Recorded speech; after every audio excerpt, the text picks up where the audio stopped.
Hello friends. अगर आप Indian capital markets को पिछले 10-15 सालों से ट्रैक कर रहे हैं, तो आपने सिस्टम में एक बहुत बड़ा गैप नोटिस किया होगा। सालों से हमारा मार्केट दो एक्सट्रीम्स में बटा हुआ था।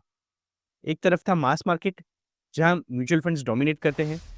ये सेफ है, ट्रांसपेरेंट है और हाईली रेगुलेटेड है। लेकिन इनकी एक लिमिटेशंस है। ये लॉन्ग ओनली होते हैं। मतलब पैसा तभी बनेगा जब मार्केट ऊपर जाएगा। अगर मार्केट गिरता है, तो आपका पोर्टफोलियो भी गिरेगा। दूसरी तरफ था इलीट मार्केट, पीएमएस और एआईएफ्स। यहाँ फंड मैनेजर्स के पास शॉर्टिंग और डेरिवेटिव्स जैसे सोफिस्टिकेटेड टूल्स होते हैं, ताकि वो कैपिटल प्रोटेक्ट कर सके। यहाँ एंट्री टिकट बहुत महंगा था। पीएमएस के लिए 50 लैक्स और एआईएफ्स के लिए 1 करोड़। इन दोनों के बीच एक बहुत बड़ा वॉइड था, एक मिसिंग मिडिल था। मैं आप जैसे इन्वेस्टर्स की बात कर रहा हूँ। Young professionals, tech leaders, consultants, जिनके पास 10 से 20 लाख का सरप्लस है।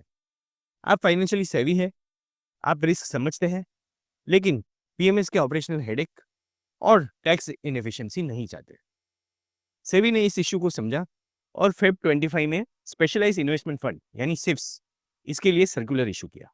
मार्केट में कुछ लोग इसे गेम चेंजर कह रहे हैं और कुछ लोग स्केप्टिकल हैं।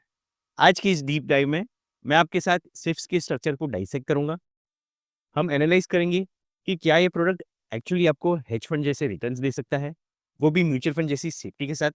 और सबसे इंपॉर्टेंट बात, हम बात करेंगे टैक्स आर्बिट्राज की, जो सिफ्स को हाई टिकट एआईएफ से मैथमेटिकली सुपीरियर बनाता है। अगर आप सीरियस वेल्थ क्रिएशन को लेकर कमिटेड हैं और इन कॉन्सेप्ट्स को स्ट्रक्चर्ड तरीके से सीखना चाहते हैं, then do check out my comprehensive courses on my website, link description में है। तो चलिए शुरू करते हैं। सबसे पहले टेक्निकल जार्गन को साइड में रखते हैं। सिफ्स आखिर क्या है? टेक्निकली सिफ को आप म्यूचुअल फंड 2.0 समझ सकते हैं। ये म्यूचुअल फंड्स की सेम स्ट्रिक्ट सेबी रेगुलेशंस के अंडर आता है। इसका डेली एनएवी आता है, एक्सपेंस रेशियो कैप्ड है, लेकिन इसके पास एक सुपर पावर है जो नॉर्मल फंड्स के पास नहीं होती, and that is the ability to go short. Normal mutual fund में अगर मार्केट 20% गिरता है, तो फंड मैनेजर्स हेल्पलेस फील करते हैं। वो सिर्फ कैश होल्ड कर सकते हैं। लेकिन सिर्फ में मैनेजर मार्केट को शॉर्ट कर सकता है। वो निफ्टी फ्यूचर्स बेच सकता है या ओवर वैल्यूड स्टॉक्स को शॉर्ट करके प्रॉफिट बना सकता है, even when the market is red. So this helps in capital preservation even when the market is down. अब यहाँ सबसे बड़ा बैरियर है 10 लाख की टिकट साइज। लेकिन यहाँ एक क्रिटिकल नुआंस है जो ज्यादातर लोग मिस कर देते हैं। ये 10 लाख का limit pan wise fund level पर है, स्कीम लेवल पर नहीं। इसका मतलब समझिए, आपको एक सिंगल रिस्क की स्ट्रेटेजी में 10 लाख डालने की जरूरत नहीं है। अगर से आईसीआईसीआई या एसबीआई जैसे फंड हाउस के पास मल्टीपल सिप स्कीम्स है, तो आप अपना कैपिटल स्प्लिट कर सकते हैं। आप 5 lakh long short equity fund में और 5 लाख हाइब्रिड फंड में फॉर एग्जांपल डाल सकते हैं। जब तक उस एएमसी के साथ आपका टोटल एक्सपोजर 10 लाख है, यू आर कंप्लाइंट। ये डाइवर्सिफिकेशन का टूल आपको जरूर यूज करना चाहिए। अब एक एचएनआई ट्रेडिशनल एएफ की जगह एसआईएफ को क्यों चूज करेगा? इसका आंसर सिंपल है, टैक्सेशन। सालों से इंडिया में हेज फंड्स यानी कैटेगरी 3 एएफ्स टैक्स एफिशिएंसी के मामले में स्ट्रगल कर रहे हैं, क्योंकि वो अक्सर ट्रस्ट की तरह स्ट्रक्चर होते हैं। उन्हें मैक्सिमम मार्जिनल रेट पर टैक्स देना पड़ता है, जो कि 42.7% तक जा सकता है। और ये टैक्स फंड लेवल पर डिडक्ट होता है। मतलब अगर फंड ने 100 रुपए का प्रॉफिट बनाया, तो करीब 43 रुपीज तो आपके हाथ आने से पहले ही गायब हो गए। सिर्फ इस इक्वेशन को पूरी तरह बदल देते हैं। क्योंकि सिर्फ लीगली म्यूचुअल फंड्स क्लासीफाई होते हैं, उन्हें पास थ्रू स्टेटस मिलता है। अगर आप एक इक्विटी ओरिएंटेड सिफ में इन्वेस्ट करते हैं, जो कम से कम 65% डोमेस्टिक इक्विटी होल्ड करता है, तो आपका टैक्स लायबिलिटी एग्जैक्टली वही होगा जो एक स्टैंडर्ड इक्विटी म्यूचुअल फंड का होता है। That is long term capital gains पर सिर्फ 12.5% लगेगा। जरा मैथ कंपेयर कीजिए, एआईएफ्स में 42% वर्सेस सिफ में 12.5%। आप same sophisticated long short strategies access कर रहे हैं, सेम डेरिवेटिव्स टूल्स यूज कर रहे हैं, लेकिन आप टैक्स में करीब 30% बचा रहे हैं।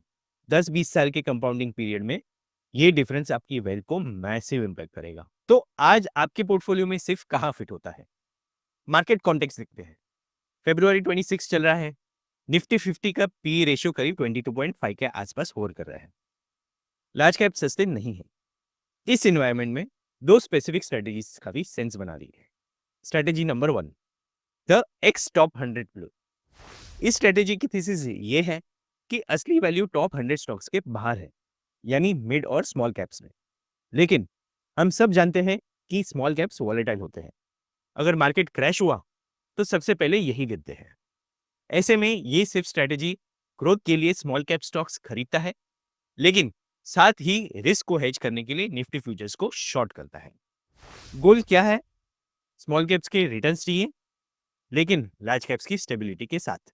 एक एग्रेसिव इन्वेस्टर के लिए ये एक स्मार्ट सैटेलाइट एलोकेशन है। Strategy number 2, the hybrid play. ये कंजर्वेटिव इन्वेस्टर्स के लिए है। ये 65% ग्रॉस इक्विटी एक्सपोजर मेंटेन करते हैं ताकि उसे 12.5% वाला टैक्स मिल सके, लेकिन ये उस एक्सपोजर का एक बड़ा हिस्सा हेज कर देते हैं, तो इनका नेट रिस्क बहुत कम होता है, ऑलमोस्ट डेट फंड जैसा। बेसिकली ये फिक्स डिपॉजिट रिटर्न्स को बीट करने की कोशिश कर रहे हैं, लेकिन इक्विटी की टैक्स एफिशिएंसी के साथ। अब सिर्फ के रिस्क पे आते हैं। अगर मैं आपको रिस्क हाईलाइट ना करूं तो मैं अपना काम ठीक से नहीं कर रहा। सिफ्स म्यूचुअल फंड से थोड़े ज्यादा सोफिस्टिकेटेड है और ये हर किसी के लिए नहीं है। रिस्क नंबर 1, लिक्विडिटी इंस्टेंट नहीं है। सिर्फ को सेविंग्स अकाउंट की तरह ट्रीट मत कीजिए। बहुत से सिफ्स में रिडेम्पशंस के लिए 15 दिन का नोटिस पीरियड होता है। कुछ इंटरवल फंड्स है जहां आप सिर्फ स्पेसिफिक विंडोज में पैसा निकाल सकते हैं, शायद हफ्ते में एक बार। अपना इमरजेंसी फंड कभी भी सिफ्ट में मत रखिए। Risk number 2, manager risk. एक प्लेन इंडेक्स फंड में फंड मैनेजर कौन है इससे ज्यादा फर्क नहीं पड़ता, लेकिन सिर्फ में मैनेजर एक्टिव है, वो डायरेक्शनल कॉल्स ले रहा है। अगर मैनेजर ने सोचा मार्केट गिरेगा और शॉर्ट कर दिया, लेकिन मार्केट ऊपर चला गया, तो फंड लॉस करेगा, जबकि मार्केट ग्रीन में होगा।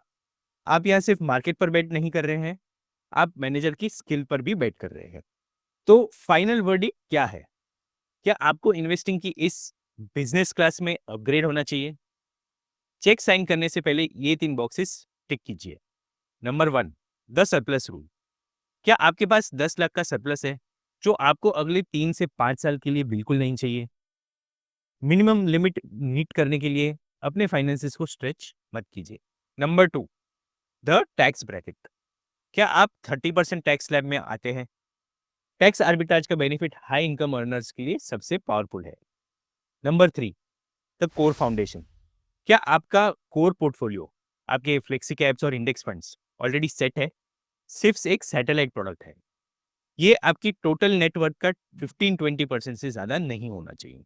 इंडियन मार्केट्स इवॉल्व हो रहे हैं और सिर्फ उसी इवोल्यूशन का नेक्स्ट स्टेप है, लेकिन कॉम्प्लेक्सिटी कभी भी क्लैरिटी को रिप्लेस नहीं करती। जो खरीद रहे हैं उसे पहले समझिए। अगर आप चाहते हैं कि मैं मार्केट में एग्जिस्टिंग टॉप सिप्स का एक technical head to head comparison video present करूं, उनके पोर्टफोलियोज और एक्सपेंस रेशियोज को कंपेयर करूं, तो नीचे कमेंट सेक्शन में लिखिए कंपेयर सिप्स। और हाँ, अगर आप फाइनेंशियल नॉलेज को बेसिक से लेकर एडवांस लेवल तक बिल्ड करना चाहते हैं, तो मेरी वेबसाइट ज़रूर विजिट कीजिए। मैंने कुछ कोर्सेज क्यूरेट किए हैं जो आपको एक नॉइस से एक प्रो इन्वेस्टर बना सकते हैं। Invest smart, stay rational. अगर आपको ये वीडियो पसंद आई हो तो do like, comment, share and subscribe to the channel. Also press the bell icon so that you are notified whenever I come up with any videos. That's all for today, friends. Thanks for watching.